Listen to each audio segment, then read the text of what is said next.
Get ready for transcription in 5, 4, 3, 2, 1, start.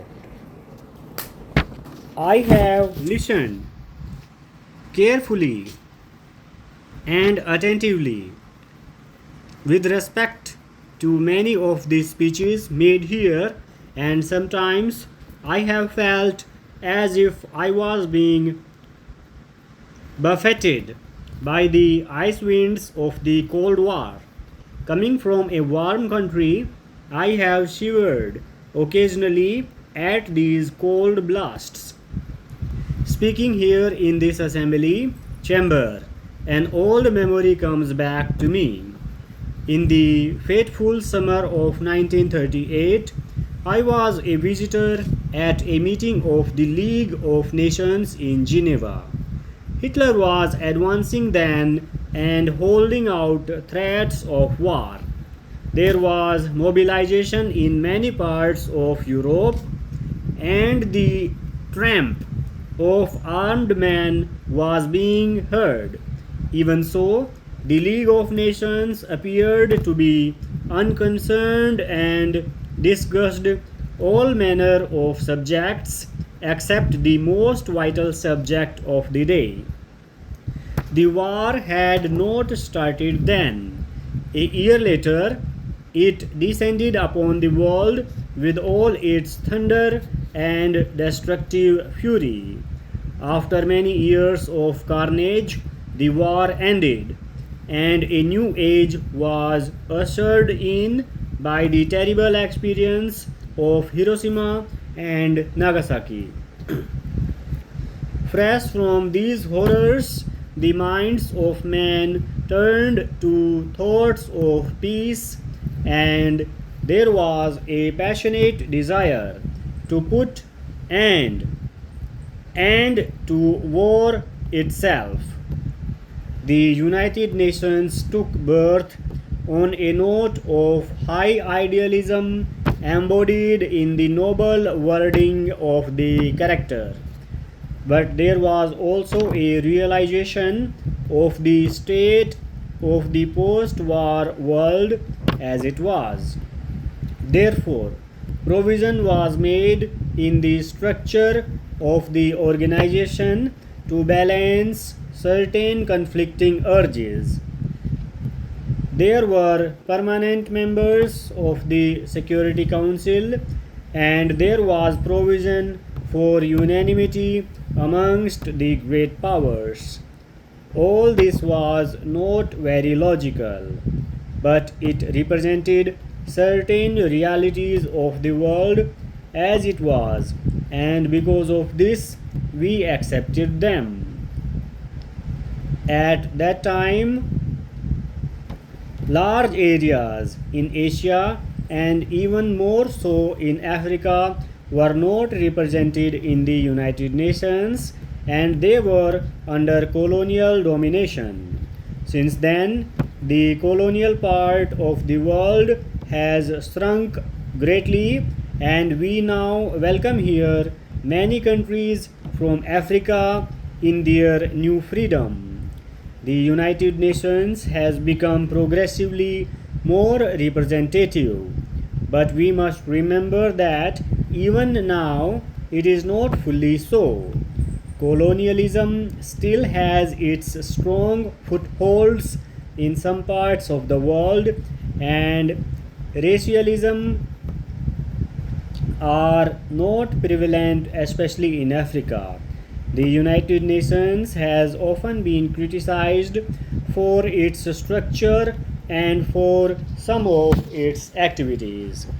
The structure of the United Nations, when it started, was weighted in favor of Europe and the Americas. It did not seem to us to be fair to the countries of Asia and Africa, but we appreciated the difficulties of the situation and did not press for any changes.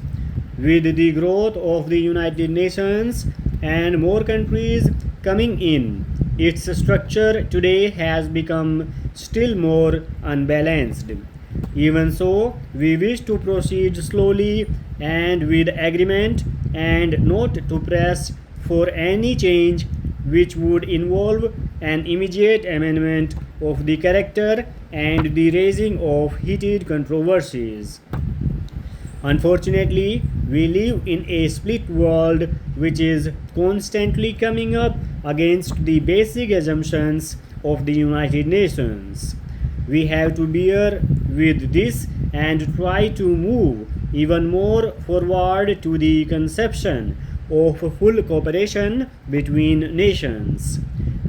That cooperation does not and must not mean any domination of one country by another, any coercion or compulsion forcing a country to line up with another country.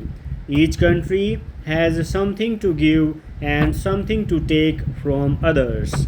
The moment coercion is exerted on a country, not only is its freedom impaired, but its growth suffers.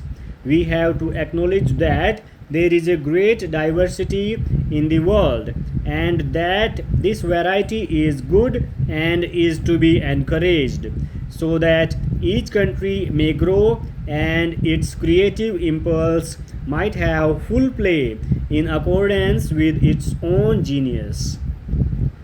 Hundreds and thousands of years of history have conditioned us in our respective countries, and our roots go deep down into the soil. If these roots are pulled out, we wither.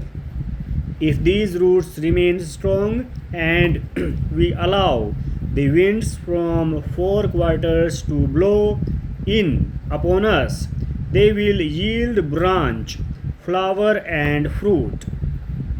Many of the speakers from this forum have surveyed the world scene and spoken on a variety of problems.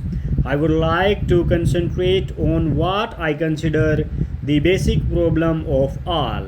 My mind is naturally filled with problems of my own country and our passionate desire to develop and put an end to the poverty and low standards of living which have been a curse to hundreds of millions of our people. To that end, we are laboring as indeed other underdeveloped countries are doing. Even so, there is something else which we consider is of greater importance, that is peace. Without peace, all our dreams vanish and are reduced to ashes. The character of the United Nations declares our determination to save succeeding generations from the scourge of war and to reaffirm faith in fundamental human rights.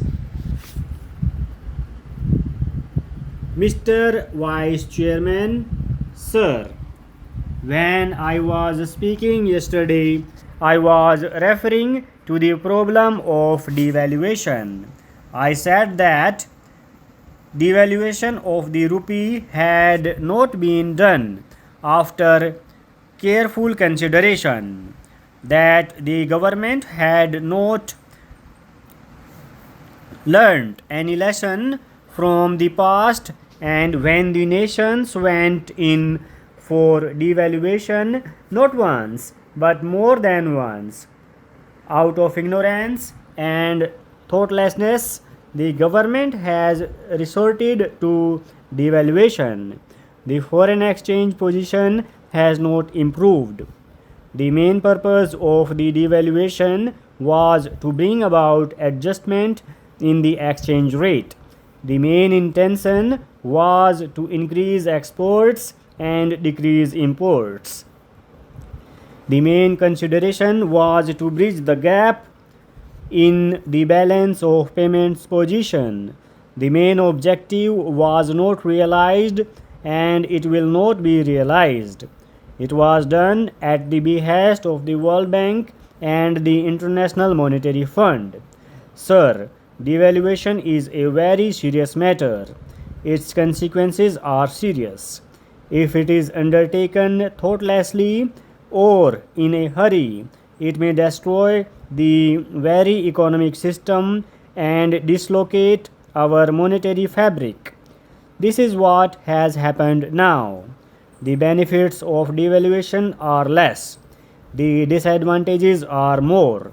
As a result of the devaluation, what really has happened? Full stop.